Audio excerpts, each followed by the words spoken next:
a position game that we used in this past training session. It was a match day +1. The U15 group had played 2 games that weekend, a scrimmage and then a league game on the Saturday evening. So a lot of play, a lot of minutes for a lot of them.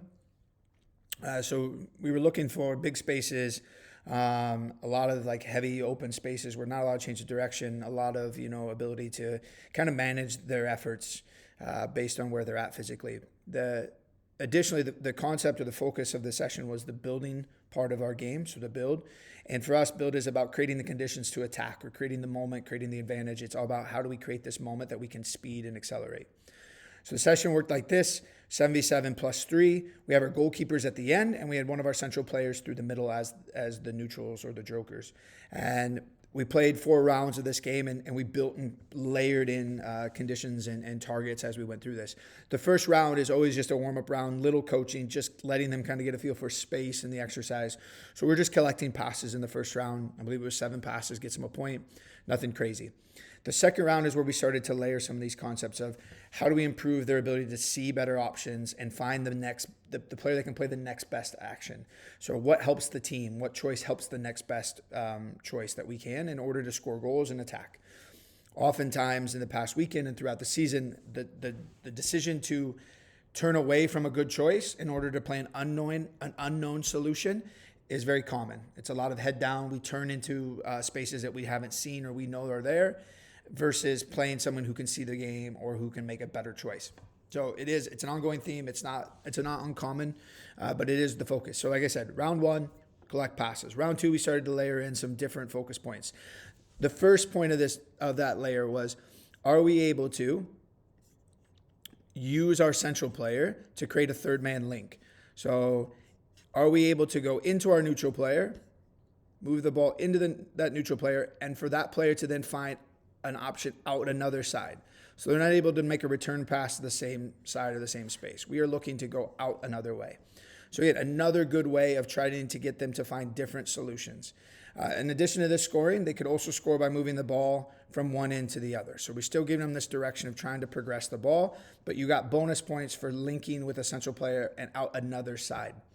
Now, what this does, and this is the fun thing about using these targets for the players, is that you start to see how does that condition the defenders. The defenders start to squeeze tighter around the middle to deny that entry pass. But because there's still the overarching goal is to move the game forward, they can still play around the press and open it up to then play back in and around. So it is this idea of, can you play through it? Can you play around it? How do you condition those spaces for those players? It was good because then we started to see that 6 wanting to link and find different angles, and the third player started coming out more. As we progressed through the session, the things that we started noticing more was on the regain, if we played the ball back to the keeper to try to start to set up our shape, these players were getting there and pressing really early on a counter press before these players could possibly create a good angle. And what we talked about was it is important that we show up or we come and support the game as fast as the press is arriving. So as that press is flying into these players, our support also needs to move at the same speed. We need to connect the game at the same speed.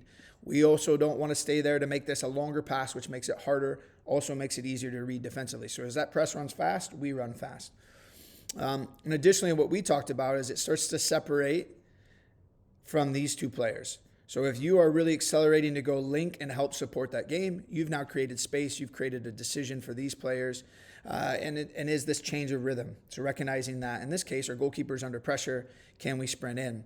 So in round 3 and 4, we then gave additional points for, can the target players, similarly, play inside to link to play outside? So it didn't have to be through the neutral player. It could be any player arriving in that central space to go from the target out the other way to find a free player facing forward. And what this did is, again, helps our goalkeeper or our inline players or a center back, whoever's playing in this positional game, to, 1, have an option to solve it and find the free player. It also pushes these central players to read the amount of pressure or the speed of the press in order to arrive and link to play out. So the cool thing about this is as I start to figure out better ways to teach, originally I would just give them hey, can we try to find this? I would even maybe show them and walk them through it. Maybe I would even make it a pattern, but starting to give it value. And what we did was it was a race to points. So the first team to 5 points wins the game. So that allowed them to stay focused on the points. That led them to really focus on how do we collect points and move the game. And so we got a higher rep of what we wanted to see. So overall, match day +1, big space, but a lot of good moments of reading the game and just starting to use our eyes. I think a lot of coaches, or you hear them say, play the way you face. I grew up in a similar way. And it's not just about playing what you face. It is more about what you see. And so continue to see through the lens of their vision, not about just which way you're facing. It is, what are you seeing? Because if they scan early, if they open their body up and they can see, then that's an option. But if we are blind to what's behind us, then that's not the space we necessarily want to attack. So we need to find someone who's in a better condition to then play from there.